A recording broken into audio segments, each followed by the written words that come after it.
Pas Boker Tov, Erev Tov. Erev Tov. Tu vois, tu voulais m'avoir, hein, il y a psychologique. On est Rosh Chodesh ce soir, Cheshvan, le 30 du mois de Tishrei, plus exactement le 8 du mois de octobre. Sheniskel Agdil Torah Ladira Betachlit Shalivat Shamayim. On est une année merveilleuse remplie de bonnes nouvelles. Amen. Un jour particulièrement dédié pour la Refouach de tous les malades d'Israël, Bichlam, Mordechai, Ben, Rina, Anna, Elna, Refa, Nalo. Et un grand Shalom Bayit, Bezrat Hashem, pour tous les enfants d'Israël. Aïe. Juste des États-Unis qui nous regardent aussi. Il y a beaucoup de juifs qui nous regardent aux États-Unis, énormément au Canada. On embrasse. Bezrat Hashem. Que puis-je dire encore ici? 2 secondes. On remerciera du fond du cœur Claire Yousgues, qu'on ne sait toujours pas qui c'est, Esther Ochayon, Todaraba Mikolalev, Shimon Da'an, Ilouz Ayala, Mamash Todaraba pour votre soutien, votre amitié. 2 secondes. Non, ça non. Et ça va être là, la liste qu'on a l'habitude de dire, les Nishmat. Pour tout le monde, on commence parce qu'il est déjà 8h10. On est dans Sot HaChashmal, paracha de Bereshit. Alors, la paracha, c'est pas la paracha qu'on va faire. On prend un sujet de la Torah, donc qui se trouve essentiellement dans la paracha de Bereshit. C'est vraiment peut-être 2 mots. Puis après, on va, comme on a l'habitude de le faire, partir vers d'autres horizons d'explications profondes. Et le sujet que je vous ai proposé, 4 titres tout à l'heure hors caméra, vous avez choisi Triat Hametim. Enfin, tu as choisi toi Triat Hametim par rapport aux autres. Et c'est ce qu'on va faire ensemble, même si j'ai déjà fait un cours sur Triat Hametim. Tafka, ce qu'il faut comprendre d'abord et avant tout, c'est que la faute originelle a engagé notre responsabilité à comprendre qu'un contrat, c'est pour les meilleurs et pour les pires. C'est-à-dire, tu respectes les clauses, tu as le meilleur. Tu enfreins les clauses, tu as le pire. Le contrat de la création du monde était de manger de tous les fruits que Dieu avait créés dans le jardin d'Éden, sauf celui de la connaissance du bien et du mal, qui quelque part aurait dû être mangé, parce qu'il serait facile de dire l'homme il veut toujours aller là où ça lui est interdit. Mais en réalité, ce qu'il faut comprendre, c'est que tout ce qui nous est interdit, en fin de compte, nous est permis si on sait être patient. Comme une femme qui est nida, ta femme, tu t'es marié avec elle, elle est nida, tu la prends, tu as fait un sourd de la Torah, ça va te coûter cher. Tu sais être patient, tu attends qu'elle revienne du mikvé, alors tu peux la prendre. Et qu'est-ce qui va se passer pour cela? Eh bien, le mikvé, c'est une triat hametim, c'est-à-dire qu'on peut considérer d'une certaine façon, al-pi chassidut, ou même al-pi philosophie, que le mikvé, c'est quand la femme renaît de nouveau du ventre de sa mère, quand elle vient et qu'elle dit « je me suis trempée », et si elle a un sale mari, « je me suis trompée ». C'est un jeu de mots. Et quoi qu'il advienne, à retenir ce qu'on a à dire, c'est que les interdits de la Torah dépendent de la patience de l'homme. Si on n'a pas de patience, on plonge dans l'interdit très rapidement. Il faut être patient dans la vie. Pour donner un exemple, le porc, on n'a pas le droit de manger. Si on sait être patient, viendra le Mashiach, on pourra manger du porc. Voilà. Dougma. C'est là. Une fille, tu sors avec, elle te plaît, tu es amoureux, tu as envie de faire des bêtises avec elle. Sois patient, marie-toi, fais des bêtises avec. Enfin, des bêtises. Fais la mitzvah. C'est-à-dire que même la bêtise deviendrait mitzvah. C'est qu'une question de temps. Une chose qui est faite en dehors de son temps, c'est une bêtise. Quand elle est faite en son temps, c'est une mitzvah. C'est pour ça qu'on dit Asher qui déchanu bemuzota vetzivanu, vetzivanu. C'est quoi vetzivanu? Qui sert à ordonner. Maintenant, on sait le faire, mais si je fais avant. Imaginez maintenant, je fais le kiddush de Shabbat. Je fais une mitzvah. Je veux absolument. Dieu, il aime tellement le Shabbat, je veux faire plaisir. On est lundi soir. Allez, tu sais quoi, je veux faire plaisir à Dieu. Est-ce que je suis sur le kiddush? Qu'est-ce que j'ai fait? Une mitzvah ou une avera? Non seulement une avera, ça s'appelle Baltosif, sur Doraita. Ça s'appelle Bracha Levatala, ça s'appelle le Amen, Amen Bichlal Obamakom. Donc tu vois bien que tu ne fais pas ce que tu veux. Donc il est très important de comprendre que nous avons un temps, et c'est pour cela que la punition, en réalité, de la conséquence de la faute originelle, c'est pas la mort, c'est l'éducation à savoir attendre, puisque la mort se clôture pas par la mort, mais par résurrection des morts. Ça veut dire que nous devions vivre éternellement. Et puis voilà qui a été décidé dans le ciel que telle faute correspond à telle conséquence, c'est pas compliqué. Tu mets tes mains dans le feu, tu te brûles. Tu sais pas nager, tu te jettes dans l'eau, tu te noies. Donc tu vois que c'est pas compliqué. Tu vas dans un endroit où c'est pas bon, la résultante de ce que tu auras vécu va te le rendre pour ce qu'il est lui-même. L'entité elle-même va te le rendre. L'arbre de la connaissance du bien et du mal, c'est une connexion qui a en elle le bien et le mal. Alors où est le bien quand tu viens et que tu meurs? C'est la résurrection. Et où le mal, c'est que tu es mort. C'est-à-dire que mourir, c'est pas une bonne chose, quelque part. Parce que elle a pour... Baruch Haba, צדיק יסוד עולם. ברוך השם. טוב לראות את פניך. כן. Est-ce que ça veut dire qu'il y a un Mida Kenegat Mida Hachem dit à Adam et Chava, vous n'avez pas voulu attendre les quelques heures, et bien vous allez attendre maintenant 6000 ans pour pouvoir arriver. Mais absolument. Ça veut dire que, encore une fois, j'insiste beaucoup sur cette particularité. Ce que Dieu attend le plus de nous, c'est le travail de la mida principale qui, en fin de compte, va gérer les autres. Ça veut dire que, comme une locomotive emmène des wagons, la locomotive des midot, c'est l'humilité. D'accord ? Quand tu es vraiment humble, synonyme d'humilité, patience. La patience est une preuve que tu es humble. Qu'est-ce que c'est quelqu'un d'orgueilleux, quelqu'un de colérique, coléreux, je ne sais pas ce qu'on dit, peu importe. Hein? C'est un impatient. Un impatient, c'est celui qui estime que tout lui est dû. Hey, je suis là, j'attends. Alors, qu'est-ce qui se passe? C'est de l'orgueil. Ou alors quelqu'un de pressé. Alors, quoi qu'il advienne, il faut comprendre que, ici, le problème, c'est le temps. C'est pour ça que la faute originelle se répare par la fixation du temps. Ça veut dire que si tu veux te réparer dans ce monde, il faut impérativement que tu fixes un temps d'étude. Si tu n'as pas un rendez-vous avec l'étude de la Torah, tu reconsommes de l'arbre interdit. L'antidote de consommer l'arbre interdit, c'est justement celui qui va être dit du Triat Hametim. Et c'est bizarre parce que vous constaterez que les Chachamim nous disent que celui qui a sa part à Triat Hametim, c'est celui qui a été capable de fixer un temps d'étude. Première question qu'on pose aux morts, donne-moi tes heures d'étude. Kavata itim la Torah, kavata. Est-ce que tu as fixé un temps d'étude? Pourquoi? Parce que comme on n'a pas été capable de fixer la patience pour manger l'arbre de la connaissance du bien et du mal, au sens contraire, nous allons avoir comme prix à payer de diriger le temps. Et c'est pour cela que la grandeur du peuple d'Israël, qu'est-ce qui fait de nous un roi et qu'est-ce qui fait de nous un esclave? Au sage de nous dire, c'est très simple. Un roi dans ce monde, c'est pas celui qui travaille pas et qu'on sert avec fait trop chaud pour travailler. Du Coca-Cola, avec la paille, on lui masse les pieds. C'est pas ça un roi. Un roi, dans ce monde, dans le judaïsme, tel que la Torah nous l'a enseigné, c'est celui qui est capable d'avoir le temps de diriger sa vie. Mais s'il rentre dans un système pharaonéonien, c'est-à-dire comme l'esclavage en Égypte, où le pharaon nous dira Toupim atem Toupim, eh bien, vous avez trop le temps de penser, vous avez trop le temps d'agir. Donc, Eved Avadim, Aïnou le Pharaon Mitzrayim. Nous n'avions pas le temps de penser à la Géoula. C'est pour ça que 80% sont morts. Parce qu'ils n'attendaient plus la Géoula. La patience leur a manqué. C'est pour ça qu'il faut faire très attention à ça. Qu'est-ce qu'on appelle un roi dans ce monde? C'est pas celui qui est riche, c'est pas celui qui est balèze. Un roi dans ce monde, c'est celui qui est capable de se donner un temps pour manger, un temps pour étudier, un temps pour travailler, un temps pour dormir, un temps pour être avec sa femme, un temps pour être avec ses enfants. Ça, c'est un roi. Qu'est-ce que c'est un esclave de la vie? Celui qui n'a pas le temps avec sa femme, il n'a pas le temps de s'occuper de ses enfants, il n'a pas le temps d'étudier la Torah, il n'a même pas le temps de manger. Ça s'appelle un esclave. C'est toute la différence. Retenez-le à vie. À un tel point que le Rambam a fixé comme halakha dans le Chodéot que celui qui travaille plus que 8 heures par jour, c'est un âne. Il n'a pas d'émouna, c'est un chamor. Pourquoi? Il dit parce qu'à partir du moment où Dieu te donne ta subsistance, eh bien tu dois avoir confiance en lui à Rosh Hashanah. Shmoné Shaot, tu travailles. Tu as besoin de dormir, tu as besoin de manger. Shmoné Shaot aussi. On peut dormir avec 6 heures, 2 heures pour manger. Ouais, même un peu de ta femme. Mariage, c'est pas je mets une bague au doigt et goodbye. Non, c'est tout un contexte. Mais au moins 8 heures d'études, 7 heures d'études, 6 heures d'études. Le principal pour lequel tu es venu dans ce monde, le travail est venu pour servir la Torah, pas le contraire.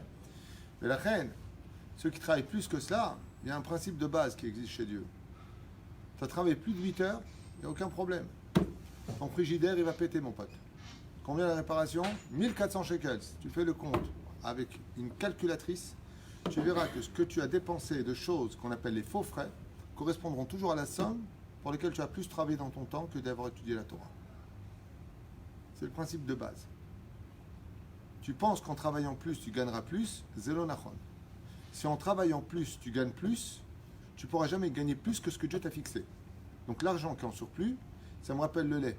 Quand tu mets sur le feu, quand tu mets par exemple 300 millilitres de lait, et puis que tu laisses bouillir, tu vas remarquer qu'au niveau de l'illusion, ton lait monte jusqu'en haut de la casserole.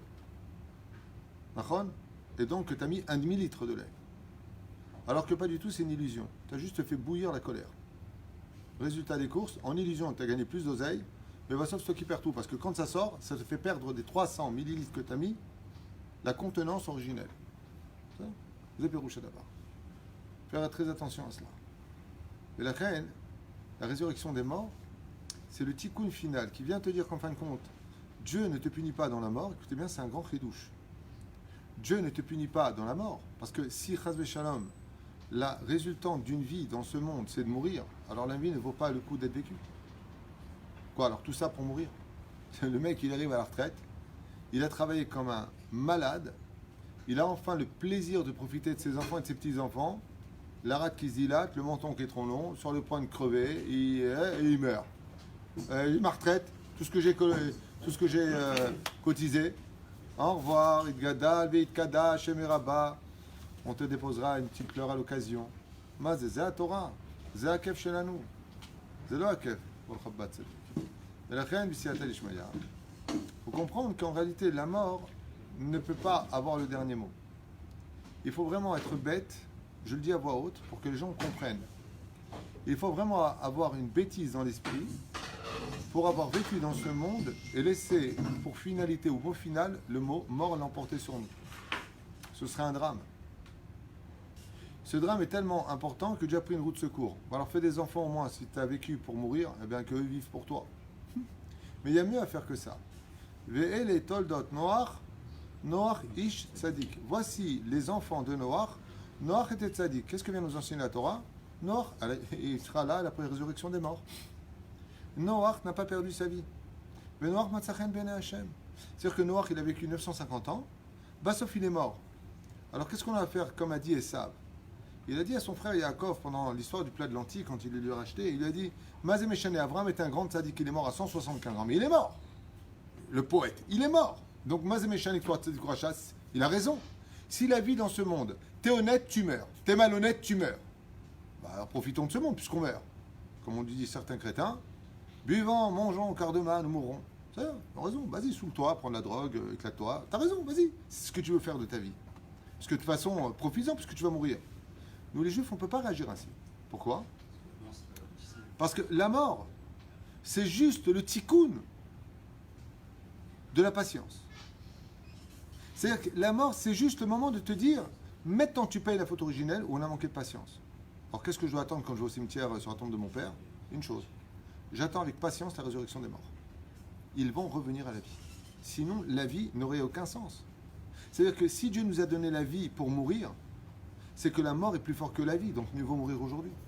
Pourquoi encore continuer les souffrances, les médecins, les maladies? Pourquoi? Ça ne voudrait rien dire. Et c'est pour cela que, étant donné qu'on vit pour revivre, une vie éternelle où il n'y aura pas de souffrance, on est obligé de payer dans notre vie actuelle tous les déboires et toutes les problématiques qu'on se serait imposées par notre conduite, par toutes sortes de choses qu'on aurait pensées, dites ou agies. Donc, à partir de ce moment-là, on est dans un monde de tikkun, de souffrance. Adam la amol yulad. Tu es né pour souffrir. Et pourquoi? Parce que tu vas donner la vie à ta propre vie. Ça veut dire que, hormis les femmes enceintes qui donnent la vie, nous sommes tous des hommes, femmes enceintes, si vous préférez l'image, de l'accouchement de notre future vie éternelle. Nous sommes dans la période de gestation de la triat amétim que nous-mêmes on va engendrer, c'est la paracha de Noach. Et les toldot Noach, Noach ish tzadik. Et c'est pour ça que Noach sort du déluge. Il fait allusion à la femme enceinte. L'eau, duquel lui va sortir son bateau pour arriver à justement revivre de nouveau. Ken. Amen.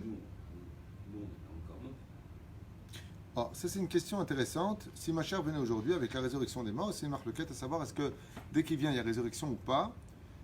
Selon le Rambam, c'est pas si évident que ça. Selon le Ramban Nachmanide, ça fait partie d'un shlav en 5 dimensions. Le Ramban. Okay. Selon les Mekoubalim, oui, c'est très amétim dès qu'il vient. Pour tous ceux qui sont en Eretz Israël, 40 ans plus tard, roule s'arrête. 40 ans, non, c'est beaucoup, 40 ans. 40 ans. Je revérifie, là, je me rappelle plus. Il me semble que c'est 40, mais 40 ans, ça ferait beaucoup, là. Hein, un peu beaucoup, je trouve. Alors, quoi que... En tout cas, quoi qu'il advienne, oui, le Mashiach, selon beaucoup de livres qui ont été écrits par nos sages, vient avec Rabbi Shimon Bar Yochai, il vient avec Moshe Rabbeinu, Azasher Moshe en Israël, c'est une allusion à la résurrection des morts, oui, bien sûr. Donc, si tu poses la question pour nous, réponse, même s'il vient, on meurt tous. J'avais posé la question à mon Rav, je te dis franchement. Cette question-là que tu m'as posée, j'ai posée à mon Rav. Et la question, pour ceux qui ne l'ont pas entendu, si Mashiach vient maintenant, qu'est-ce qui se passe pour nous qui sommes vivants? Réponse, on devra tous mourir parce que c'est un tikkun. La mort, d'une certaine façon, ça peut être considéré comme étant un chilul Hashem parce que ça veut dire qu'on a perpétué la faute originelle. C'est-à-dire que tu ne peux pas dire, attends, Adam il a fauté, c'est son problème, il a qu'à mourir lui. Si toi tu meurs aussi, c'est parce que tu as continué sa faute. Donc, même si Mashiach vient, mon Rav m'avait répondu, Rabbi Moshe Ederi, Afilu Shavu Melech HaMashiach, on mourra tous le temps d'une seconde pour passer le tikkun. Dougma, il faut que tu aies le tampon pour rentrer l'élève en boîte de nuit. Il faut que tu aies le tampon. Il faut que tu aies le tampon de la mort, parce qu'il y a 10 clalotes qui ont été faites par Dieu. Et cette mort-là va donner place à une résurrection. Maintenant, tu vas comprendre pourquoi. Parce que c'est quand même une question pertinente que tu as posée. Tout simplement parce que le corps que nous avons est fait de la peau du serpent. Ce que nous sommes ne peut pas vivre éternellement dans l'absolu, tel que nous avons été composés. Il faut la rosée de Dieu. C'est-à-dire que la résurrection des morts ne se fera pour l'éternité qu'avec le tal Triyat Amitim. Donc il manque une épice, si tu préfères, à cette résurrection. Pour y aller, il faut mourir, pour que Dieu puisse te faire renaître. Les mains d'Avardomé, je vous donne un exemple. Imagine que tu es crevé, mais crevé au point de la bouche ouverte, les pieds comme ça, un beau boulot. C'est là. Et je te dis maintenant, il faut que tu cours sans t'arrêter, pendant une très longue période. Tu viens me dire, tu peux ou tu peux pas? Très bien, tu pourras pas. De quoi tu auras besoin? Donc, de quoi tu auras besoin pour avoir de l'énergie? De te reposer, d'aller dormir. Tu as tout compris. Pour pouvoir être capable de se régénérer pour Triyat Amitim, il faut d'abord être capable d'aller se reposer. Il faut au cimetière. Il faut que tu meurs. Il faut que la personne meure pour pouvoir revivre. C'est pour ça que ça ne s'appelle pas Triya, mais ça s'appelle Triyat Amitim. De là, tu vois le Kiddush Hashem et la résultante que les punitions de Dieu ne sont que des bonheurs. Pourquoi? Parce que mourir, c'est pas honorifique. Mais la résurrection des morts, ça c'est honorifique. Donc tu vois bien qu'il n'y a pas de Triya s'il n'y a pas de mort. Résurrection des morts. Triyat Hametim. Azimat Alomet, Ertichie. Et la Torah de Rechaga au niveau de la Gemara, elle ne s'acquiert que de cette façon-là. La seule façon de connaître Dieu, c'est d'être capable de mourir de l'intérieur. C'est-à-dire de se laisser mourir de l'intérieur. Ne plus exister. Soi-même, pour laisser exister Hachem en soi. Hein? S'il y a trop de brûlants en toi, il n'y aura pas de place pour Dieu. Mais si tu fais vivre, à l'image de la femme enceinte, qui va créer un halal dans son ventre, c'est-à-dire un espace pour laisser la vie grandir en lui, en elle, donc elle peut donner la vie. Mais si elle est trop étroite, qu'elle refuse de laisser l'embryon grandir, l'embryon il meurt. De la même façon, on ne peut pas, acquérir la Torah si je ne suis pas capable de tuer le moi qui est en moi. Ça veut dire qu'en fin de compte, je ne suis plus capable de parler au nom de moi-même. En tout cas pour le début. On dit, je ne sais pas, Baba Saleh il a dit comme ça, le Rav Stepler il a dit comme ça, il y a marqué dans la Gemara d'Afintel, on a dit, dis-moi, j'ai remarqué ça avec mon Rav, Rabbi Moshe Ederi, c'était incroyable ce que j'ai découvert. Chaque fois que je parlais avec lui, il me donnait ses réponses. Et puis j'entendais parler avec d'autres personnes, et puis j'entendais parler avec d'autres personnes. Puis quand j'ai commencé à rentrer en Shiva, et que j'ai commencé à étudier un peu le Talmud, puis d'autres livres, je me suis dit, c'est incroyable cet homme-là, il parlait jamais lui. C'est que des phrases du Talmud. Il était cool au Torah. Rabbi Moshe Ederi, c'est incroyable. C'est cool au Torah. C'est même les phrases qui répondaient à droite et à gauche, c'est des phrases du Talmud. Comment est-ce que je veux dire? Alors il était qui? Lui. Azimenani limili. Lui, il était un couloir vide pour que Dieu puisse s'exprimer à travers sa bouche. C'est l'histoire de Moshe Rabbeinu.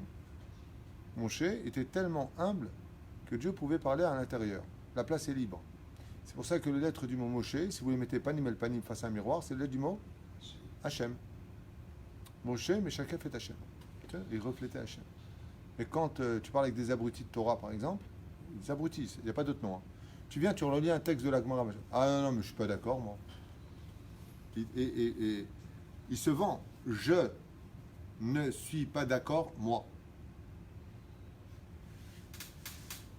Un problème. Mais entre ce que disent les Chachamim et toi, ce que tu dis, je préfère la Torah, tu vois ce que je veux dire. Mais si par exemple tu me dis, ah, Rachid a compris comme ça, mais regarde ce qu'il écrit le Marsha, on regarde ce qu'écrit le Ran, on regarde ce qu'écrit le Baleto Safot, tu as des références, ça s'appelle la Marloquette. Ou le Baal HaTurim. Imagine maintenant, toi t'enseignes une paracha à quelqu'un, tu regardes ce qu'il dit Rachid, le mec il dit, ah non, moi je n'accepte pas. Comment ça s'appelle dans la Torah? Hein? Kofer. Et il n'a pas de Triat Ametim. Ve'en lo Triat Ametim. Celui qui contredit la parole des rabbanim et qui dit je ne crois pas en ce qu'ils disent, comme les réformistes, en lo Triat Ametim. Il y a des conditions. Bevadaï. La seule condition qui est possible de Triat Ametim, c'est d'être assez humble dans ce monde pour recevoir la rosée. C'est pour ça que les orgueilleux ne peuvent pas vivre avec Dieu. Impossible. Bevadaï. On commence le cours. Ce que je vous ai dit, c'était une préface. C'est-à-dire quoi, les gens qui n'ont pas fait la tabitim, c'est-à-dire ils deviennent quoi? Ils meurent, ils deviennent poussière, ils sont sortis de la poussière, dans la poussière. Mais nous aussi, on est poussière. Toi, t'es une belle poussière. Allez, faire tchouva tzadik, c'est tout. Même quand ils sont morts. Quand on est mort, on peut plus le faire tchouva. On n'a que les enfants qui peuvent nous élever après. Oui, mais Triat Tabitim, c'est pour ceux qui sont aussi morts. Même si nous, on va mourir. C'est-à-dire que ceux qui sont déjà morts, ils n'ont pas la rosée, ils ne peuvent plus faire teshuvah. Sauf si les enfants font tchouva pour eux. Parce que ce n'est pas convenant qu'un fils il a au Gan Eden et son père n'y va pas. Donc le fils peut relever son père. Tov, Mouva Batania, qu'est-ce qu'il y a? On peut vivre que s'il y a une neshama.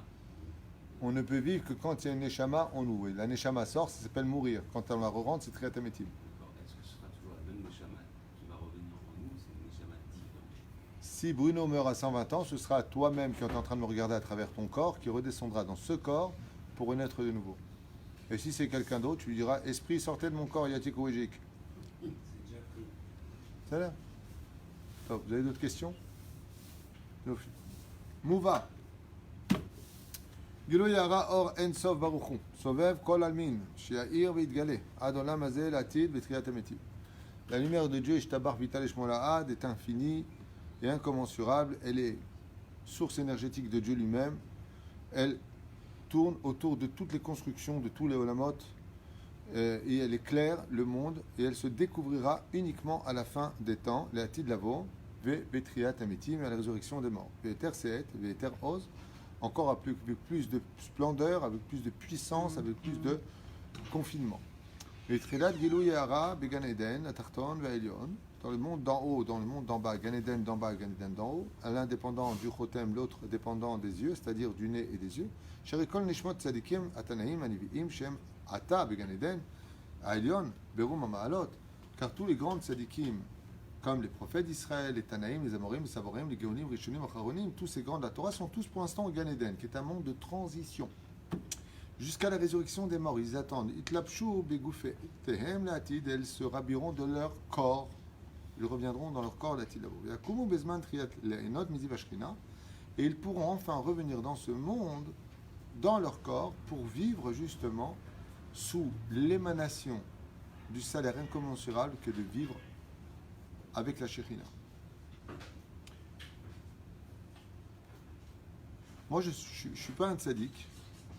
Je vais vous raconter une anecdote qui s'est passée aujourd'hui. Quelqu'un qui vient me voir, il n'était pas très bien. J'ai un peu parlé avec lui, j'avais pas le temps, je devais absolument partir. Cette personne me dit, je peux rester avec vous? Je lui dis, le problème c'est que là où je vais, tu peux pas aller. J'allais pas aux toilettes, hein. Mais j'ai rendez-vous, tu peux pas être... Il me dit, non mais j'aimerais bien encore rester un peu avec vous. Je dis, pourquoi? Il m'a dit, parce que quand je suis avec vous, je suis bien. Alors, moi je suis pas un tzaddik, attention, je dis pas ça pour moi, Chaz Veshalom. Je sais ce que je vaux, je sais ce que je suis. Et je vaux moins que vous tous. Aval, je sais que j'ai une positivité en moi, j'ai quelque chose de positif. C'est que je suis positif dans mon esprit. Je dégage du positif. Uniquement. Je ne suis pas négatif. Je ne suis pas de rasera prise de tête. Rien que ça. Alors imaginez la Shrina. La Shrina, combien elle danse, combien elle est remplie de lumière, combien elle est remplie d'amour, combien elle est remplie d'espoir, combien elle est remplie de tout. Que du positif. Vous imaginez un petit peu. Et c'est de ça que tu te remplis. C'est là. À quel moment tu fais de ça? Pardon? Triatamétim, ce sera. Si Dieu veut, Triatamétim. Et puis, Shara, Begilou et Shebegan Eden, Imprinat, Mane, Kolanmin.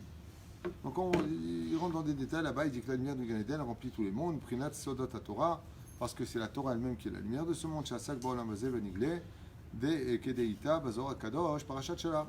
Aval, Gilou, Yara, Triatamétim, Iye, Imprinat, Sovev, Kolanmin. Shena, Imprinat, Timtsum. Il dit quelle différence il y a entre maintenant et après. Écoutez bien, c'est très important de l'entendre, c'est magnifique. Il dit que depuis la faute originelle, la lumière du premier jour est rentrée dans un tzimtzum, c'est-à-dire qu'elle est très limitée et qu'on ne pourra la redécouvrir qu'à travers l'étude de la Torah, à travers tes yeux uniquement, mais elle n'est pas dévoilée dans le monde. Par contre, à Triatamétim, eh bien, la lumière sera intense et ne sera plus dans le tzimtzum. Elle ne sera plus mise dans l'entonnoir de par lequel on ne peut pas supporter cette lumière. C'est-à-dire que une fois ça a eu lieu, quand est-ce que Dieu a dévoilé sa lumière de façon absolue sans le tzimtzum? Non. C'est écrit. Ouais, c'est marqué, ouais. Quand est-ce que Hachem... C'est marqué, mais les gens ne savent pas bien le lire. L'époque du roi Échec. Non, mais on n'a pas le temps. Ça s'est passé à la 9e plaie. Rocher, Mais Vadaï. il y avait tellement de lumière qu'on ne voyait plus. Absolument. Le Rocher, c'est pas qu'il faisait nuit. C'est la plaie des sauterelles où il faisait nuit. C'est marqué Vatarshir Haaret. Parce que dans la vie, il y a deux choses qui rendent un homme aveugle. Ou le noir absolu, ou un trop plein de... Lumière. Eh ben voilà, t'as tout compris. Il ne Là, pouvait c'était plus. un trop plein de Rocher. Là, c'était un trop plein de lumière. Ah, Comme ça écrit le Sefer Imrechen. Il dit que la 9e plaie, en réalité, c'est pas l'obscurité. C'est que Dieu a dévoilé la Shrina dans le monde. Il a ouvert la lumière du premier jour, ce qui fait que 80% des Juifs sont morts dans la honte. Parce qu'ils se sont retrouvés en face de Dieu. Et là, ils ont tellement eu honte d'avoir été rebelles de Dieu, de remettre Dieu en question, de ne pas attendre la Triatamétim, de ne pas attendre la Géoula, de ne pas attendre le Mashiach, à juger constamment Dieu, que quand Dieu leur a dit, vous savez qui je suis, maintenant je vais vous le dire, regardez juste ma lumière. Et qu'ils ont vu ça, ils sont morts sur place. C'était la 9e plaie. Mais pourquoi il n'y a que les Juifs qui sont morts, pas les Égyptiens? Pour cacher la honte des Juifs, les Égyptiens ont dû rester bloqués et choqués.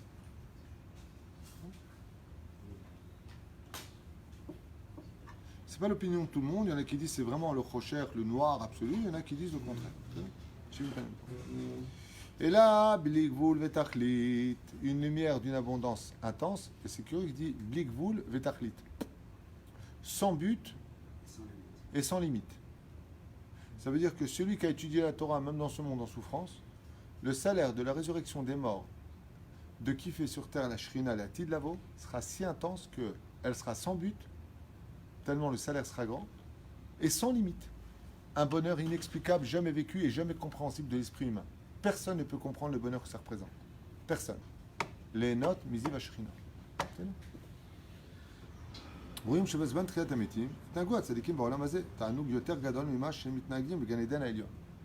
Et pour vous donner un tout petit exemple, il dit ici, dans le Sod HaChashmal, si tu n'arrives pas à comprendre ce que je suis en train de te dire, il ramène ici un Zohar qui dit, magnifique, רואים שבזמן תחיית המתים, on constatera qu'à l'époque de Triat HaMetim, de la résurrection des morts, le ta'anoug, la jouissance sera tellement grande qu'elle dépassera de très loin, écoutez bien, hein, le bonheur de ceux qui sont arrivés au Gan Eden à Elion, ceux qui jouissent de la Shekhinah, il est petit le salaire.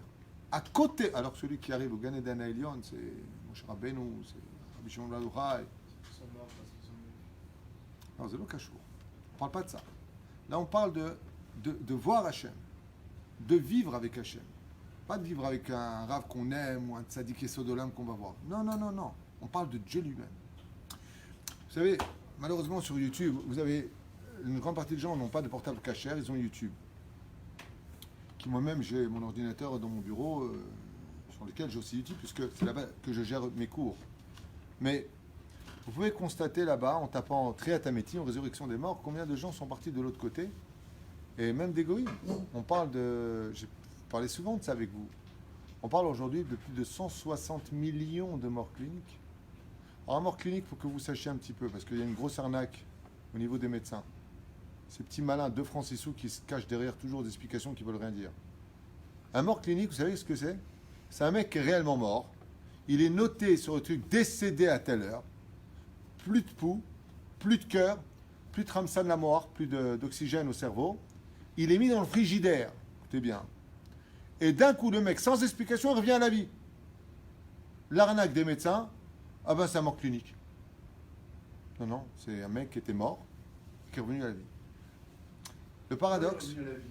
Du frigo, il est revenu à la vie. on a eu plein d'exemples en Israël, oui, de femmes, d'hommes qui sont revenus à la vie. Il y a même une femme ici, à Ashkelon, qui est revenue à la vie alors qu'on la descendait dans le trou. Il y a à peu près 15 ou 16 ans ici, en Israël, devant tout le monde. Et vous validez que c'est authentique? Bevadaï. C'est authentique. Maintenant, je me pose une question par rapport à ça. Je pense que dans notre religion, on est obligé d'enterrer très très vite. Oui. Parce que je connais ces cas-là. On les connaît depuis des décennies. C'est angoissant quand même. Alors, D'ailleurs, vous pouvez m'ouvrir, je suis vivant. à l'époque, il y a peut-être eu des erreurs dans ce domaine, j'en sais rien, mais à l'époque, dans l'époque du Talmud, on enterrait les gens à 30 cm. Pour ça. Pourquoi? Parce que Rabbi Shimon ben Gamiel explique que à l'époque, il y avait tellement de pudeur, de mitzvot qui étaient faites, que les tzadikim, ou les gens même simples, quand ils se faisaient enterrer, quand ils montaient leur âme devant le Beddin d'en haut, ils arrivaient à avoir gain de cause devant le Beddin d'en haut, et ils revenaient sur terre. Donc on attendait avant de... C'est là. Après la décadence morale, à plus forte raison de nos jours, quand un mec il est mort en général, eh ben, il est mort. Mais juste un instant, on m'a donné un boulot à faire, j'essaie de le faire, je ne sais pas où il se trouve. Donc 2 secondes.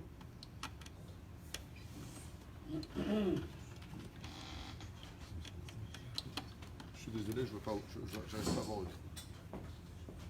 Ouais, essaie de trouver le trou là-bas. Les Eperoucha d'Ava, que il y a donc une... Pas évident de trouver. Ah d'accord.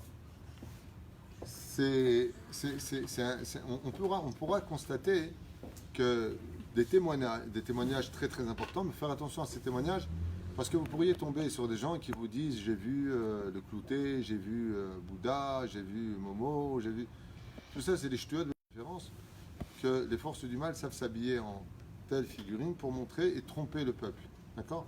Comme c'est marqué dans le livre Avatraïm qui a été écrit bien avant que la vidéo n'existe, que les démons prennent la forme de certaines figurines ou se font passer pour des anges afin de tromper l'homme, pour que l'homme ait son libre arbitre pour choisir. D'accord? Donc, seule la Torah est vraie, j'insiste beaucoup sur cela, qu'il n'y ait pas d'ambiguïté dans le domaine. Maintenant, chacun croira en sa religion, que les Arabes continuent de croire en Allah, que les chrétiens croient en leur clouté, que, comment il s'appelle, que les bouddhistes croient en Bouddha. Moi, ça ne me dérange pas personnellement, c'est juste dommage qu'ils se trompent d'adresse, mais quoi qu'il advienne, au niveau du judaïsme et de la Torah, nous qui sommes juifs et qui croyons en notre Torah, c'est pas une insulte que je fais vis-à-vis des autres. C'est vraiment, chacun ses croyances. La seule différence qu'il y a, c'est que nous, on n'a jamais fait les croisades pour ni l'inquisition pour faire croire aux autres que c'était notre Dieu le vrai au prix de ta vie, ni faire exploser des bus ou autre chose pour faire croire aux autres que c'était notre Dieu le vrai Dieu, ni des massacres en Chine comme on l'a constaté pendant des décennies au nom des tribus et des familles qui ont de façon mafiosi,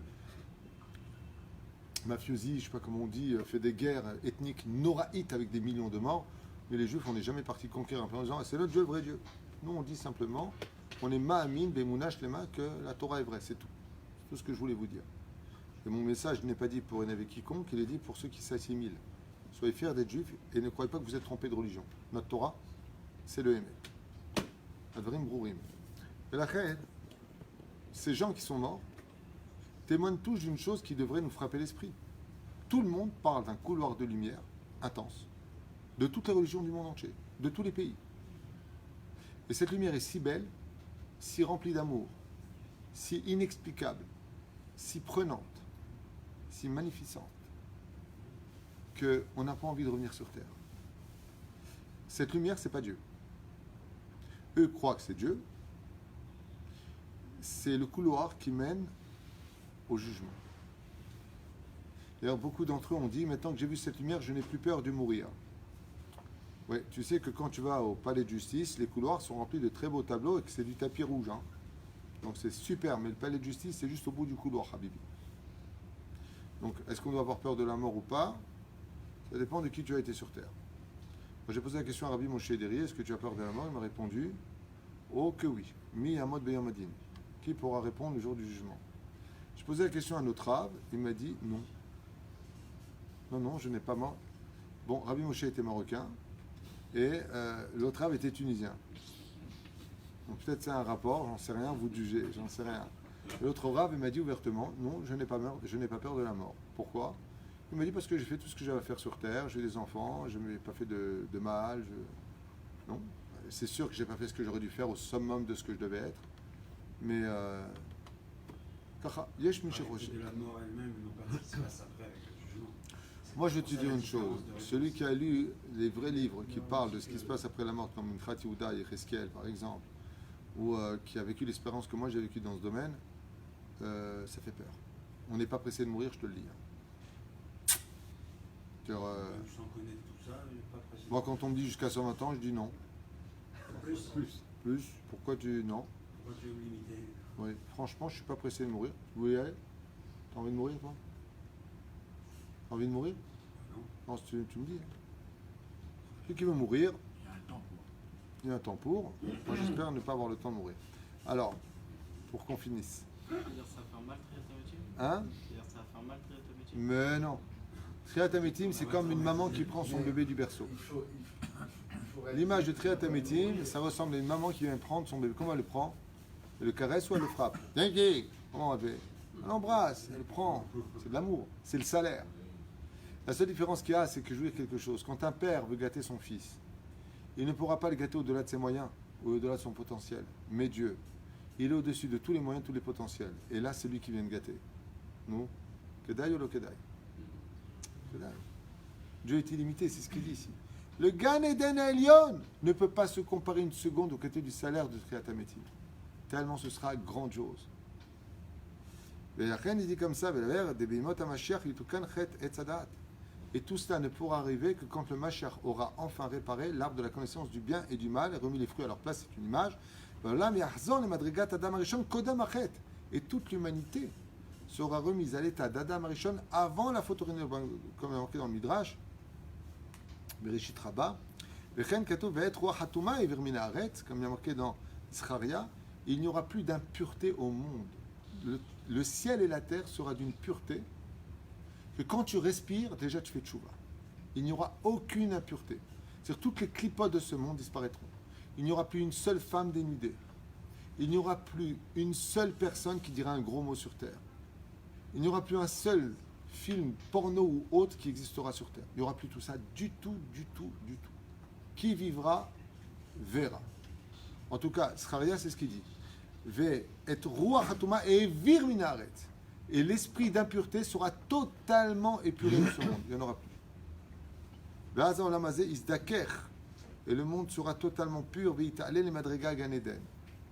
À un tel degré qu'on découvrira que ce monde, en réalité, était le Gan Eden. Alors pourquoi on ne voit pas que ce monde c'est le Gan Eden? C'est pas compliqué. Où est-ce qu'il est, l'Olam Haba? Il est ici. Où est-ce que ça va se passer, le Gan Eden, la suite du Gan Eden? Ben, ici. Dans quel pays particulièrement tout commence? Israël. Celui qui vit en Eretz Israël, il vit au Gan Eden. Donc il faut bien qu'il manque quelque chose. Reprenons la faute originelle. Si ça s'est passé ici, tout ça, et que la faute originelle, si elle est reliée à l'homme, par le fait que l'homme est consommé, quelles sont les malédictions principales de l'homme? Tu mangeras à la sueur de ton front. Donc dans quel pays je peux trouver le plus de difficultés financières à m'en sortir? En Eretz Israël. C'est normal, puisque ici c'est le tikkun du Hatzadat. Tandis que dans la galoute, c'est les autres fruits. Le jardin d'Éden était rempli de tous les fruits. Et Dieu dit, Dieu Hatzadat Tovra, tu ne mangeras pas. Et on l'a mangé. Donc quand tu reviens en Eretz Israël, il va falloir que tu retournes à cet état de pauvreté puisque tu as appauvri l'arbre du Gan Eden. Et c'est pour ça que le nom d'origine d'Israël s'appelait Sion. Kenaan. Et si je coupe le mot Kenaan en deux, ça fait Kanani. Ici, on redevient pauvre pour renaître de nouveau. Kanani, c'est le mot Kenaan, comme ça dit la Gemara. Mais ça ne veut pas dire qu'on ne peut pas aussi avoir une comme ça. Je souhaite à beaucoup de pays au monde d'avoir la richesse d'Israël.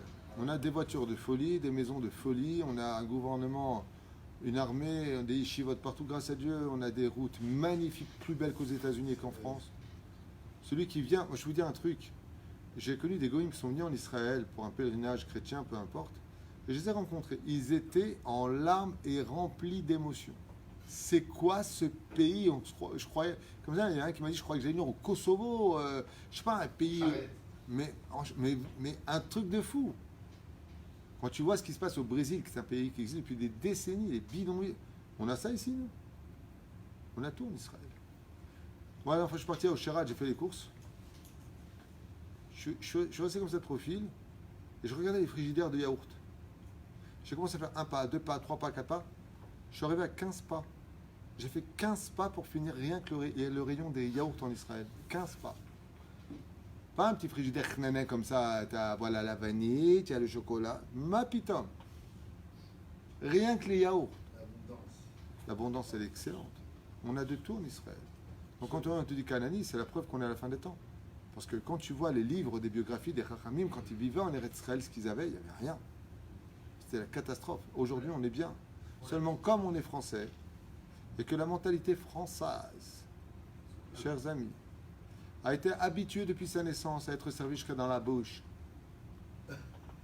Si tu ne travailles pas, on te donnera de l'argent. Si tu travailles, on te prendra ton argent. Si tu fais une manifestation, on te rendra ton argent.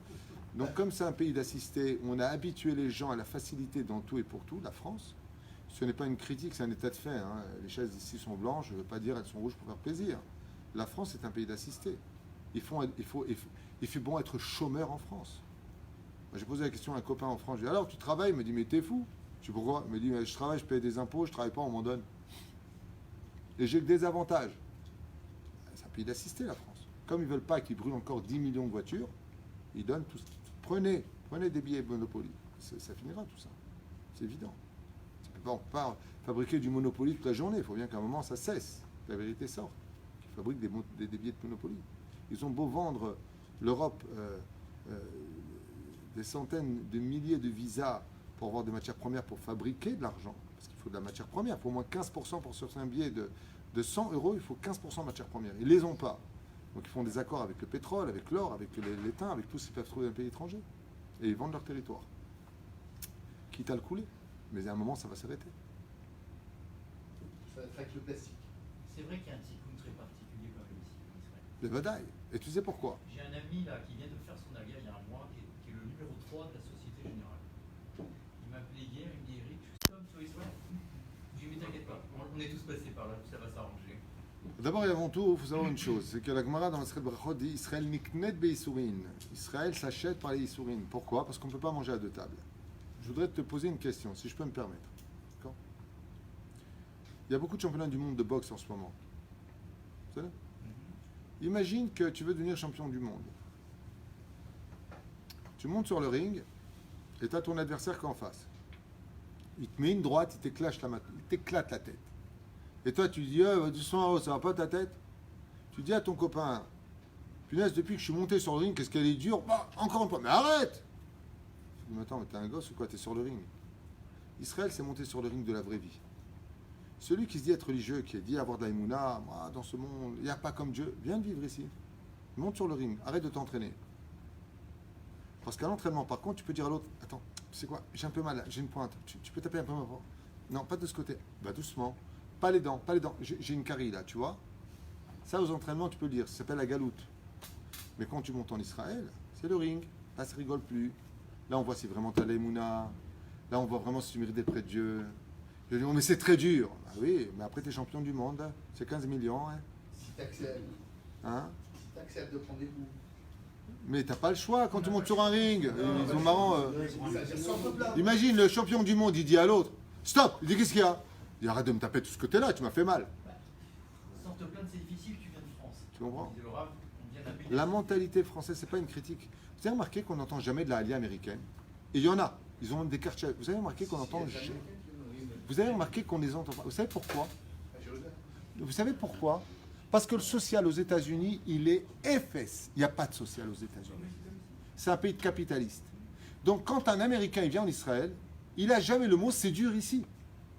Pourquoi? Bah parce qu'on n'est pas assisté aux États-Unis. T'as de l'oseille, t'es quelqu'un, t'en as pas, tu te mets de côté comme un clochard. Ici, quand ils viennent, prenez les Russes. Pourquoi ils viennent ici? Ils ont un super pays. D'accord? Pourquoi ils viennent ici? Mais c'est du Gan Eden pour eux.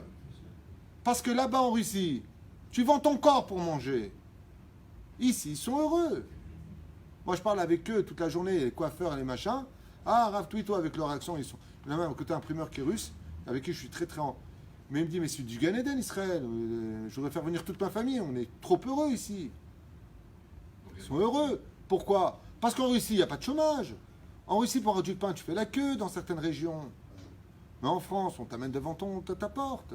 Donc, et même si ça changera tôt ou tard, peu importe. Je veux dire, par là, quand tu vis dans un pays où dès que tu dis manifestation, il y en a marre, attention, je brûle une voiture, on te donne tout. Quand tu es en Israël, voilà quoi, c'est trop dur, je suis fatigué. Et la preuve en est. Tu prends n'importe quel mec qui fait ça, il accepte d'être ouvrier. Tu prends un Français, il va être patron. Moi, j'ai des bêtises. Les Français veulent être patrons. Dès que tu as un Français qui arrive ici, il va ouvrir sa boîte.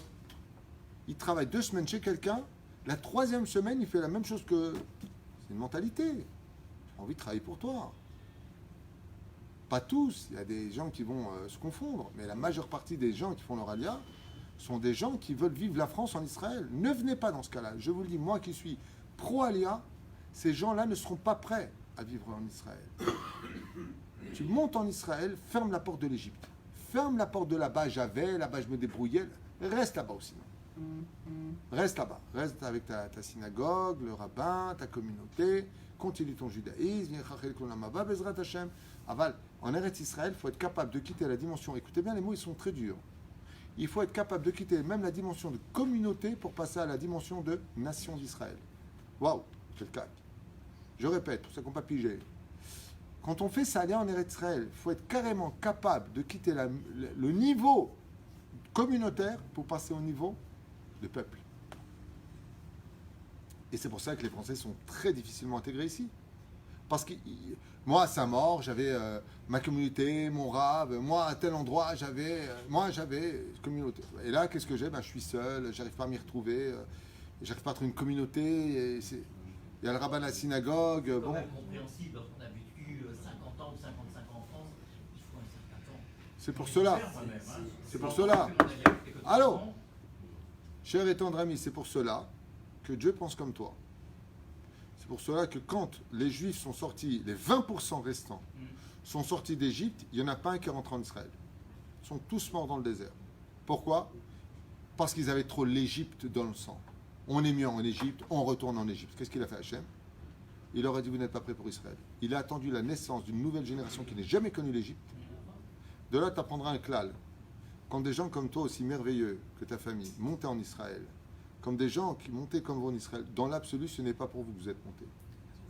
C'est pour vos enfants qui, eux, par contre, ne comprennent même pas le langage que vous avez avec vos Tunisiens, Marocains, Algériens, ils ne connaissent pas. Avec le côté on était mieux en France, ils ne connaissent pas. PSG, Marseille, OM, ils ne connaissent pas. Ils vont peut-être connaître parce qu'il y a une folie du football en Israël aussi.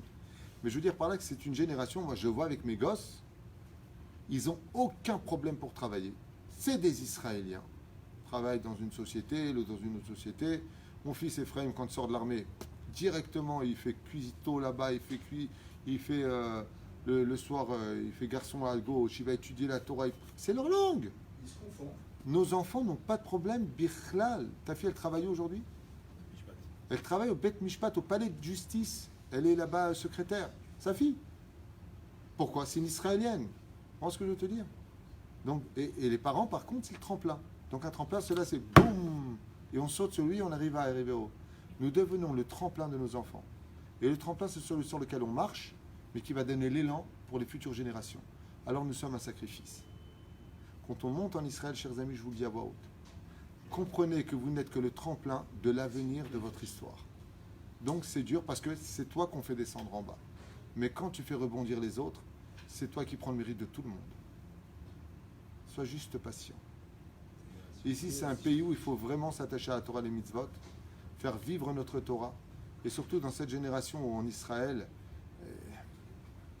la haine du religieux est à son summum, on peut dire. On n'a pas une belle image de monde religieux. Parce qu'on a certainement aussi beaucoup de choses à arranger. Mais d'autre côté, ils ont aussi beaucoup de choses à respecter chez nous. Il serait temps de donner une bonne image de notre Sainte Torah, de notre façon de voir les choses, d'être beaucoup plus courtois et Bezrat Hashem de s'adresser à Dieu. Parce qu'ici, le seul patron, c'est Dieu. Il n'y en a pas d'autre. Il n'y a qu'avec Dieu que tu peux t'en sortir ici. Tu n'as pas d'émouna, t'en sors pas. Et si tu vas me dire, ouais, mais je comprends pas, ouais, je prie, ça sert à rien. Je donne le maaser, ça sert à rien. Je fais, ça sert à rien. Ah, rien, rien. Moi, je réponds à tous ces gens-là, punaise, t'es comme Dieu. Dieu, ça fait 3400 ans qu'il dit, faites Shabbat, ça sert à rien. Faites Nida, ça sert à rien. Touche pas une femme, elle tant que t'es pas marié, ça sert à rien. C'est-à-dire que toi, ce que tu reproches à Dieu, Dieu ne te dit, je ne suis que le reflet de tes actions. Pourquoi tu fais ce que je te demande, moi? Je te dois quelque chose? Je te dois rien. Par contre, toi, tu me dois beaucoup. C'est là qu'est toute la différence. Ken, il y a une insulte? Non, pas du tout. Il n'y a pas d'insulte? On était ensemble de Madame Toledano. Bonjour, bonsoir Madame Toledano. Qui nous dit comment fait-on quand dans nous il y a un problème de santé, problème de moyens, avec des points d'interrogation, et qu'on faut être conscient de ça et que les personnes en l'occurrence toutes seules. Quand les choses viennent Il y a, je voudrais pas faire un cours sur la Alia, mais on en parle parce que c'est vrai que le Gan Eden c'est ici et que je l'avoue à voix haute, hein, chers amis, que si on a de l'oseille en Israël, on est au Gan Eden. Hein.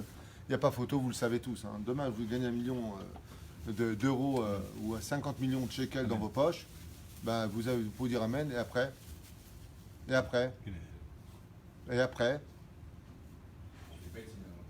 une belle synagogue. Tout le monde pense à chez Dieu parce qu'il va gagner le loto. Vous êtes trop marrant. Ouais. Bon, et après, tu as fait la synagogue, il te reste juste 40 millions de shekels. Et après, Rien du tout. Pas rien après. tu as acheté le paquebot, tu as acheté le truc, tu as trois voitures en bas. Prends son nuit. Ouais, après, non. Après, tu changes de femme. Qui t'a changé hein. Aujourd'hui, avec du jetable. Ben, c'est ce qui se passe pour tous les mecs qui ont gagné le loto. Ils ont divorcé de leur femme.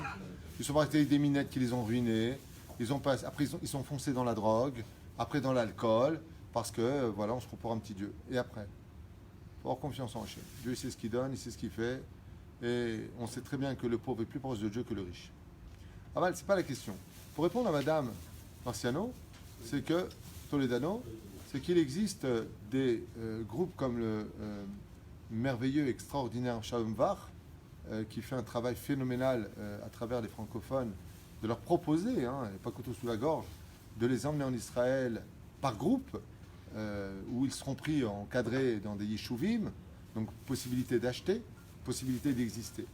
Bien entendu, pour cela, il a des conditions. Il faut être une famille, il ne peut pas prendre des divorcés, sauf en cas d'exception. Maintenant, il y a des femmes qui sont âgées, qui sont seules. On n'a pas de raison, on n'a pas de possibilité, on n'a pas de solution pour tout le monde. Il y a une partie des gens qui attendront le Machar pour venir. Des gens qui sont malades et qui ont une assurance médicale en France qu'ils n'auraient pas ici. Ok? S'ils viennent, ils meurent. Après, c'est un choix personnel. Mais ce qui est évident, c'est qu'il faut prier. Il n'y a pas de désespoir. Et pour eux, il faudra qu'ils montent avec les rabbins de communauté en France, doivent s'organiser pour cela. C'est ce que j'avais proposé à l'époque où je m'étais fait incendier parce que j'avais dit un mot sur le sujet. Mais effectivement, c'est dommage, et j'insiste beaucoup, que le consistoire en France ou que les rabbinim de France ne travaillent pas avec les rabbinim en Israël pour justement créer un pont le seul qui avait pris cette initiative, je vous le dis à voix haute, c'était un homme extraordinaire qui était le Rav Yosef Sitruk, que Dieu repose son âme et que son mérite nous protège. Et lui, il avait pris cette initiative puisqu'il avait réuni tous les rabbinim francophones de chaque ville pour justement, quand il envoie de France quelqu'un qui arrive en Israël, eh bien, il disait, tu vas chez le Rav. Pour Ashdod, c'était donc le Rav Toulouse, c'était moi. Il devait me l'envoyer. Bon, malheureusement, il est parti de ce monde, mais son travail devait consister à faire monter petit à petit les Juifs au lieu de les endormir en France ou d'attendre une fois de plus, Chas Shalom, un événement tragique pour mobiliser et partir, et bien de travailler en coordination. il faudrait ce qu'on a fait le faire. Alors, moi, ça me fait rire parce qu'il y a le jumelé Cannes avec tel truc, Jérusalem avec tel ville. Jumelé, mais à quoi ça sert? Ben, quand on va là-bas, salut, c'est nous. C'est bien jumelé. Mais pourquoi ne pas jumeler pour la Aliyah? Pourquoi ne pas essayer de créer des choses? C'est pour cela, Bezrat Hashem, que j'en profite pour le dire, puisque j'aurai mon siège à la mairie d'Ashdod, hein, à la Moetza. Justement, le premier sujet que je veux absolument relever, c'est l'immigration. Conseiller municipal. J'ai déjà ma place avant les élections, parce qu'il y a toujours des mauvaises bouches pourries qui tout de suite, alors Rav Tuitou, il a son intérêt à faire cuire un œuf. C'est ma réponse, parce que j'ai pas de temps à perdre avec les sales bouches. Je vous rappelle que c'est du volontariat, que c'est encore plus de travail pour moi, et que de qui plus est, je ne suis pas dépendant de vos élections pour cela. Je suis simplement en train de vous dire de renforcer ce qui existe déjà au lieu d'inventer ce qui n'existe pas. Donc mon but premier, justement, c'est l'intégration et ensuite le social dans la ville, parce qu'il serait temps de bouger un petit peu, que les Français d'Ashdod soient représentés de façon officielle à la mairie d'Ashdod, et c'est mon cas. Et vive la Torah d'Israël, avec l'aide d'Hachem, qu'on rapproche le monde laïque du monde de la Torah, parce qu'il faut dire que ce qui est en train de se passer est extrêmement grave, puisque la très grande partie des partis qui se présentent à Ashdod, français comme non français, ont des slogans anti-Torah, carrément. Si vous voyez ce qui a marqué, c'est terrible. Et puis après ça, c'est même antisémite. Vous dites que c'est antisémite, pour certains slogans, oui, c'est de l'antisémitisme, mais là, c'est carrément une lutte contre la Torah.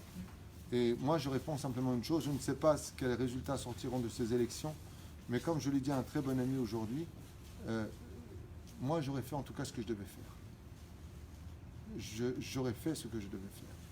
Alors bien entendu, tu sais ce qui se passe, il y en a qui sont encore restés chrétiens. On ne mélange pas la Torah à la politique. Vraiment des gens qui sont très très très nuls de l'esprit et qui au lieu de venir se renseigner un petit peu, ils vivent peut-être à l'époque de comment il s'appelait, Richelieu. Hein, dans la Torah, que vous le sachiez, la première mitzvah, la Ziratara le Yoshna.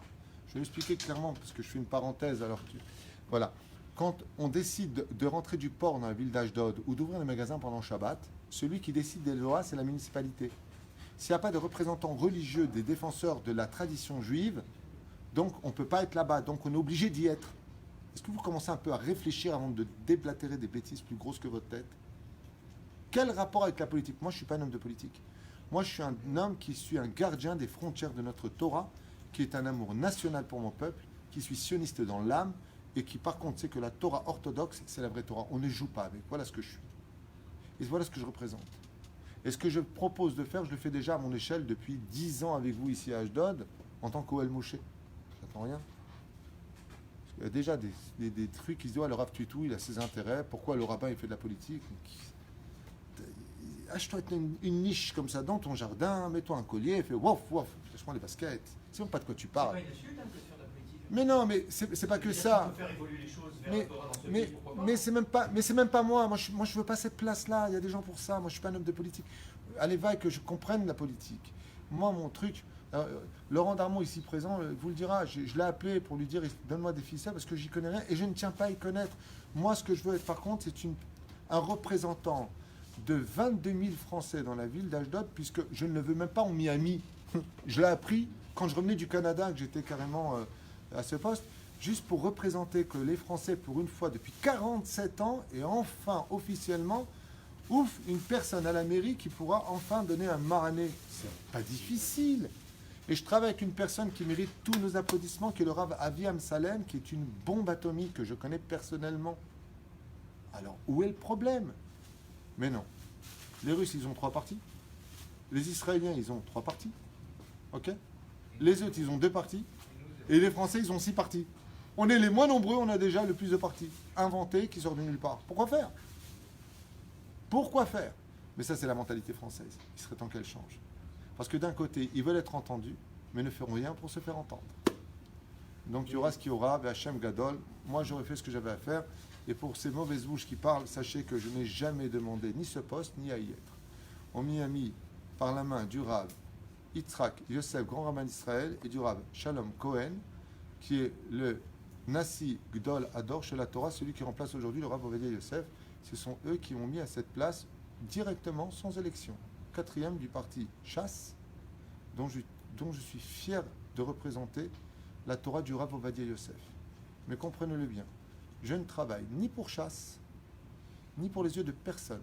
Je travaille pour Hachem, et celui qui vient à mes cours, celui qui me connaît dans ma vie privée, comme beaucoup de gens parmi vous, savez très bien que je suis quelqu'un d'intègre, qu'on n'achète pas pour de l'argent parce qu'on m'a proposé plus de 70 000 shekels par mois pour être grand rabbin de la Suisse. On m'a proposé une somme que je ne voudrais même pas vous dire pour être rabbin des États-Unis à Manhattan, la communauté française. On m'a proposé des postes que vous ne pouvez pas imaginer. Et ma réponse au téléphone a été, vous pouvez demander à ma femme, elle était présente. Israël n'a pas de prix à mes yeux, désolé, vous me dérangez. Je ne travaille pas pour l'argent. Je ne travaille pas pour le pouvoir. Je ne travaille pas pour qu'on me dise le Rav Tuitou. Bien au contraire. Je travaille pour un jour. Est-ce qu'ils avaient besoin de petites mains pour vous aider à faire booster les choses? Moi, ce que je veux, c'est la Gdil Torah la dira. Moi, je veux que nos frères qui ne sont pas dans la Torah s'épanouissent dans ce pays comme nous. Je veux qu'il y ait du respect du monde de la Torah. Quand j'entends qu'un religieux a craché sur un soldat, il a craché sur mon frère. Je n'accepte pas cela. Et on peut y remédier qu'à une condition. Il faut rentrer dans la boue.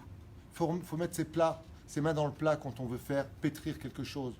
Au lieu de rester dans son fauteuil à critiquer constamment et ne rien faire, à constamment critiquer.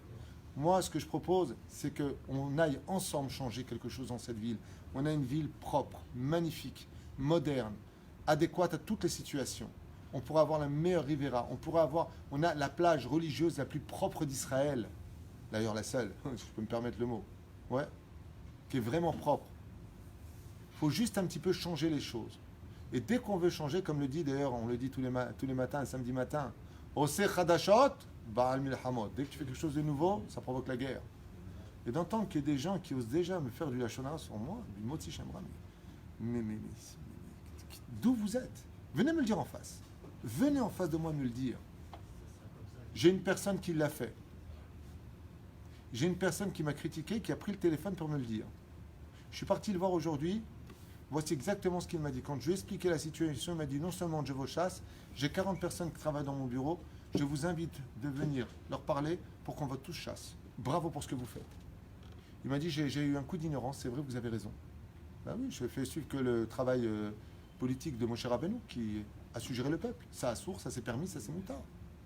Mordechai, qui a apporté la Géoula à l'époque d'Esther, il a été ministre. Don Yitzhak Abarbanel était ministre des Finances. Quel rapport? De quoi vous parlez? Et ceux qui sont restés avec le col blanc dans les chapelles, alors ça c'est le rabbin, à côté du curé, puis ça c'est la politique. Non, nous ne sommes pas une religion, nous sommes une vie, et moi j'ai fait ma alia en Israël pour y vivre mon judaïsme. Et celui qui veut vivre comme un goy, je l'invite à partir aux États-Unis, en France ou ailleurs. Voilà. Moi j'ai fait ma alia ici pour vivre ma tradition, tout en acceptant l'autre. Parce que moi-même, j'ai été dans ma vie l'autre. C'est-à-dire je comprends qu'on n'a pas envie de faire Shabbat, je comprends tout ça. Je vais respecter ce que tu es. Je vais respecter ton état, mais à une condition. Tu respectes aussi ce que je suis. Et tu respectes aussi mes idéologies. On ne peut pas être ouvert de l'esprit que dans un sens. La Magen David, elle va dans les deux sens. Alors les Juifs doivent s'ouvrir comme une Magen David. Tu veux que je te comprenne? Comprends-moi aussi.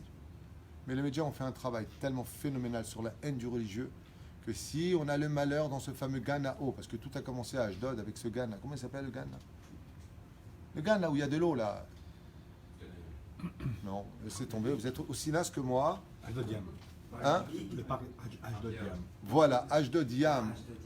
Comme il y a énormément de Haredim du côté de Zaïn qui en général squattent là-bas, tout ce merveilleux endroit, et que tu as des filles qui passent dénudées, donc il y a des réflexions très violentes qui sont faites là-bas par les parents qui ont 12-13 enfants et qui voient des filles qui passent en short avec les fesses un peu remontées.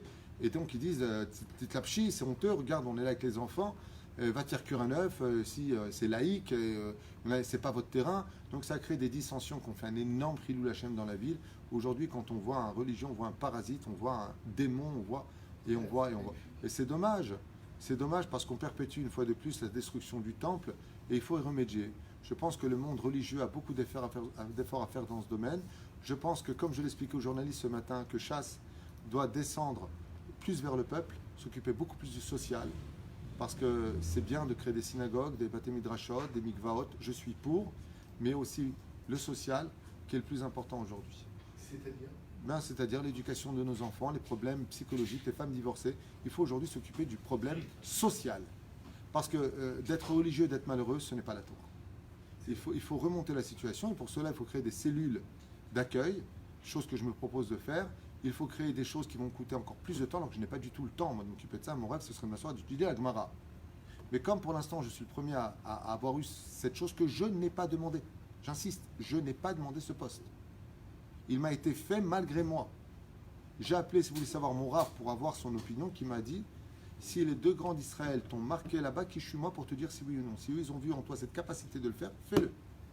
Et si eux, ils y trouvent des intérêts à avoir le Rav d'habitude ou avec eux, c'est leur problème. Moi, je m'en fiche.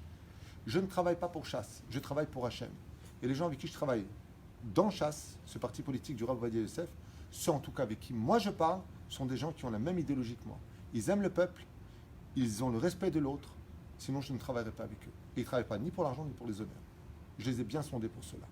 La reine qui même me suivent, habitants d'Ashdod, je vous demande de voter pour maire, le docteur Lasri, et pour le parti Chasse, Bezrat Hashem, le Rav Avi Amsalem. Celui qui me fait confiance, celui qui me connaît bien, le fera. Celui qui n'a pas confiance, alors faites-moi plaisir. Votez pour qui vous voulez, mais gardez vos sales langues dans votre bouche. On n'a pas besoin d'entendre vos saletés. Parce que c'est vraiment décevant d'entendre des choses pareilles, surtout que moi, personnellement, ça m'arrange. Vous me prenez mes avérotes, je vous prends vos misotes. Faites moi aussi Shemra sur moi. Mais juste renseignez-vous un petit peu sur la Torah et quittez votre chrétienté pour comprendre que justement, la Torah, c'est les lois. Avant, on n'allait pas au Bet Mishpat HaShalom, on allait au Bet Din. Quand on avait des questions de guerre ou politique, on allait au Sanhedrin. Nous perpétuons cette Torah de vie et non pas une Torah sectaire de synagogue, de bons petits rabbins ou de bons petits religieux. Ce n'est pas notre cas. Chaque soldat est un de mes frères, chaque tzaddik dans ce monde fait partie de ma chair, et ainsi donc, Bezrat Hashem, Yiratzon, qu'on arrive à relier les deux et de comprendre que le tzibur, c'est tzaddikim benonim vereshaim, qu'on doit accepter tout le monde, mais que ça devrait être un petit peu plus réciproque. Il y en a marre qu'on nous regarde aujourd'hui, je sors du parking, enfin comme ça. Maintenant, c'est pas une auto shelcha, ata. C'est de la haine. Et quand il y a de la haine entre nous et que les Arabes se réunissent, c'est pas bon signe. Mais nous, les Juifs, on sait apprendre que quand on arrive à la limite, donc il attend qu'on fasse une grande teshuva. Baiser ouzé. Je referme cette parenthèse qui a été ouverte de façon absolument inattendue, hein, je ne voulais pas en parler, mais juste pour vous dire qu'on a l'occasion aujourd'hui de pouvoir changer les choses à Ashdod et que Bezrat Hashem, j'espère que vous renforcerez ce qui a été créé malgré moi. Surtout que j'ai rêvé de Rabbi Moshe Ederi quand j'étais au Canada, et qui m'a fait une bracha pour l'avenir en me disant, avec 2 diamants dans les mains qui prenaient feu, j'ai compris le message et il m'a dit, je suis avec toi. Donc Bezrat Hashem, je suis arrivé, le lendemain je reçois un SMS de la Lishka de Chasse, vous êtes 4e officiel du mouvement Chasse, alors qu'il y a 5 sièges des actes qui sont assurés, je suis le 4e, donc j'ai déjà ma place. Je ne suis pas dépendant de votre choix aux élections. J'ai déjà ma place. Ce dont moi j'ai besoin, c'est qu'on ait 7 sièges pour avoir une majorité des Russes où ils sont déjà, écoutez bien, 7 sièges, ils les ont déjà. Ce qui est extrêmement grave. J'aurais le droit de voter là. Bevadaï. Tout celui qui a 17 ans, qui a une Teudat Zéout, simplement la Teudat Zéout à Ashdod, a le droit d'aller voter. Il faut voir à partir de combien de temps son adresse est sur Ashdod. C'est soit un Olé Khadash qui a fait son là. Top, il y aura des vidéos pour cela. Là, je suis en plein cours de Triat Hametim. Et justement, je pense que la plus belle Triat Hametim qu'on devrait révéler aujourd'hui, c'est Triat Hametim de notre Torah, une Torah de vie. Moi, j'ai pas de problème de vivre avec des chilonim. J'ai plein de Russes qui habitent dans mon immeuble. On s'entend très bien. On s'entend très bien parce qu'il y a un respect mutuel, il y a de l'amour. Et de l'autre côté, je vis ma Torah. Nous avons un ascenseur qui voyage pendant Shabbat, malheureusement. Nous avons un ascenseur shabbatique. Je respecte l'autre parce que moi, il y a une époque où je n'aurais pas accepté de monter les escaliers ou d'attendre un ascenseur shabbatique. Je n'étais pas religieux à une époque de ma vie. Je comprends qu'il y a des gens qui ne comprennent pas qu'on puisse avoir cette conduite alors qu'on a un ascenseur. C'est pas en appuyant sur un bouton qu'on va déranger Dieu. C'est des questions par lesquelles je suis passé. Donc je respecte cela. Mais accepte aussi que de mon côté, j'ai compris des choses que toi, tu n'as pas compris et que j'ai le droit aussi d'avoir mon ascenseur shabbatique. Même si moi, personnellement, je l'utilise jamais. Mais bon, c'est encore un autre sujet. Voilà. On va s'arrêter là parce qu'il est tard. En vous souhaitant, Bezrat Hashem, Ve'evir, on s'arrêtera sur ce passage, Ve'etruar, Touma, Evir, Minaret. Mais le mot final, ce sera Dieu qui l'aura, puisque à cette époque, Bezrat Hashem, de résurrection des morts, il n'y aura plus aucune impureté sur terre, et apparemment, il n'y aura plus besoin de rechercher le shalom, ni les élections, puisque ce sera Dieu notre roi, des rois, et le Mashiach notre roi, pour 40 ans, 70 ans, 120 ans, 6000 ans, 7000 ans, marque lequel dans Masechet Sanhedrin, à savoir combien de temps le Mashiach régnera avant le Olam Haba définitif déclaré sur terre pour tous ceux qui l'auront mérité, Bezrat Hashem. Comme, je vais finir encore une dernière phrase, je peux? Phrase d'amitié pour vous, chers amis. Celui qui passera aux élections, que ce soit l'Asri, que ce soit Chasse ou autre, ça a été décidé à Rosh Hashanah. C'est pas dépendant de vous. Alors pourquoi il y a les élections? Pour voir ce que vous auriez dit. Mil Hashem Elai. Qui est pour Dieu? Montrez-vous. Que vous votiez l'un ou l'autre, dans l'absolu, ça ne changera pas la destinée que Dieu a fixée. Qui sera au gouvernement? Ça, c'est Dieu qui le décide à Rosh Hashanah. Alors, dans ce cas-là, pourquoi aller voter? La réponse est très simple. D'abord, c'est un devoir civique. Et puis, la deuxième chose, vous prendrez la responsabilité de pour qui vous avez voté. C'est-à-dire que quand on vient élire une personne qui veut faire de l'Avodah Zara, tous les péchés qui seront faits sont pour les gens qui auront voté cette Avodah Zara. Quand tu as des gens qui veulent renforcer la ville dans la tradition juive, tout en respectant les ganim, tout en respectant la vie civique d'autrui, tout en donnant de l'amour à chaque juif, mais tout en étant un homme religieux pour soi-même, c'est-à-dire pratiquant, alors tu as le droit de dire, voilà pour qui moi je vote. Tout comme les Lubavitch, que Dieu les bénisse, continuent et perpétuent l'œuvre de leur Rav, de notre Rav, le Rabbi Lubavitch. Tout comme les Breslev perpétuent l'étude et l'œuvre de Rabbi Nachman. De la même façon, je pense que le monde Sfarad devrait perpétuer celui à qui on doit tout aujourd'hui, c'est Maran Harav Ovadia Yosef, qui avait dit avant de mourir, chasse, c'est moi. Ne critiquez pas mon parti, c'est moi. Alors tu as toujours les abrutis qui vont dire, ouais mais enfin bon, Arié Deri, il a fait de la prison. D'abord, il y a un vice de forme dans son histoire. Ils lui ont donné 3 ans de prison ferme. Pour un vice de forme, il a été accusé d'1 million de shekels de détournement de fonds. Pour arriver à la fin, vous vous rappelez? À 10 000 shekels. 3 ans de prison ferme. C'est ce qui a été donné à un violeur. On élimine les gens, parce qu'on oublie un petit détail. C'est que Maran, le Rav Ovadia Yosef, a déclaré à voix haute que selon les lois de la Torah, il était innocent. Ce qui fait que quand une personne dit d'Arié Deri qu'il a fait de la prison, que c'est un voleur ou autre, alors que Maran, le Rav Ovadia Yosef a dit Uzakai, on a même fait une chanson, Uzakai, Uzakai, ok? Ça veut dire que vous donnez crédit au Bet Mishpat HaShalom de gens anti-religieux qui nous ont condamné un homme à 3 ans de prison ferme, même s'il a volé, ok, mais il a payé sa dette. Ouais. Avec un vice de forme, tu l'accuses d'1 million de détournement pour arriver à 10 000 shekels. Déjà rien que ça, il devrait être quitte dans n'importe quel pays au monde. C'est un vice de forme. Quand tu accuses une personne pour ça, tu ne peux pas l'accuser pour ça. Ouais, c'est comme une défense. Tu ne peux pas changer ta défense du jour au lendemain, sauf en passant par certaines conditions. Le Rav Ovadia Yosef a dit du Rav Ardé que ce n'était pas un voleur. Celui qui dit de lui que c'est un voleur. Moi, le petit David Tutou, je vous le dis, vous rendrez des comptes devant le Beddin d'en haut. Parce que le Rav Ovadia Yosef, c'est un homme de Dieu, 100% Dieu. Lui, c'est les Moshe Rabbeinu de cette génération. Si lui, il a dit Zakai, Zakai, quand il y a eu l'embrouille avec un autre Rav, pour ne pas donner son nom, et qu'il a dit, il ne travaille pas les Shem Shamaïm, il va tomber en bas, il est tombé en bas, on n'entend plus du tout parler de lui. Le Rav Ovadia Yosef, il ne travaille pas ni pour les Rabbanim, ni pour vos visages, il travaille pour Dieu. Si le Rav Ovadia Yosef a dit du Rav Arié Deri qu'il n'était pas coupable, qui tu es toi pour dire qu'il est coupable? Ton journal? Tu donnes du crédit à des chilonim qui nous détestent? C'est à eux que tu donnes du crédit? Alors que toi-même tu les as critiqués parce que tu as eu un procès et qu'ils ne t'ont pas donné raison? Alors, excusez-moi, entre la parole du Rav Ovadia et le Bet Mishpat HaShalom, avec le respect que je vous dois, je préfère dire ni c'est un voleur, ni c'est pas un voleur. Je garde ma bouche et je fais mon effort à faire pour que le jour de ma mort, je dise à Dieu, j'ai voté pour ta Torah Hachem.